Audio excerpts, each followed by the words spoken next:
बहनों और भाइयों, मैं हूं आपका रेडियो दोस्त अमीन सायानी और आप सब की तरह मैं भी मदन मोहन साहब का ज़बरदस्त फैन हूं। आज के इस प्रोग्राम के लिए श्री प्रवीण मिश्रा और श्री प्रशांत पालकुर्ती ने मुझे बड़े प्यार से बॉस्टन बुलाया था, मगर उम्र और तबीयत की गड़बड़ें ज़रा आड़े आ गई साहब। तो मैंने सोचा कि क्यों न मैं अपनी आवाज़ ही भेज दूं आपके पास, मदन मोहन की याद में कहे हुए कुछ शब्दों के साथ।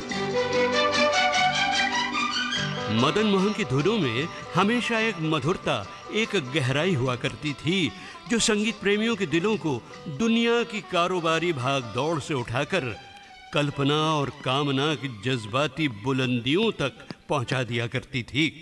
मगर बहुत कम लोग ये जानते हैं कि सुरों के ये शानदार शहजादे संगीतकार बनने से पहले मिलिट्री ऑफिसर भी हुआ करते थे।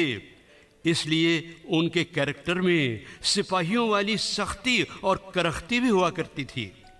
जैसे एक बार मदन जी ने खुद एक इंटरव्यू में मुझे बताया था कि उनकी अपने दोस्तों से कैसी मिलिट्री टाइप की लड़ाइयाँ हुआ करती थीं। एक धुआंधार झगड़ा हुआ था उनके प्यारे दोस्त प्रोड्यूसर और जोरदार फिल्म स्टार ओम प्रकाश से। जहारा के बनने के वक्त का वाक़या मुझे याद है जी कि ये मेरे दफ्तर तशरीफ लाए। मुझे कहीं ज़रूरी काम से बाहर जाना था जी। तो मैंने कहा कि ओम कल बैठेंगे।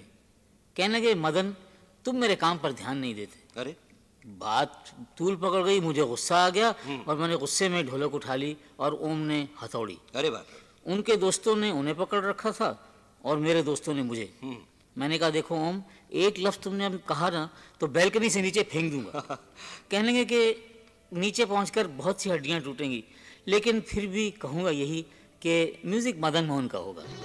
बहनों और भाइयों, और क्या कहूँ मैं मधुर धुनों के जन्मदाता मदन मोहन के बारे में। उनके संगीत ने हमें क्या क्या दिया, ये उन्हीं की धुन में ढला हुआ ये यादगार गीत खुद कह देगा।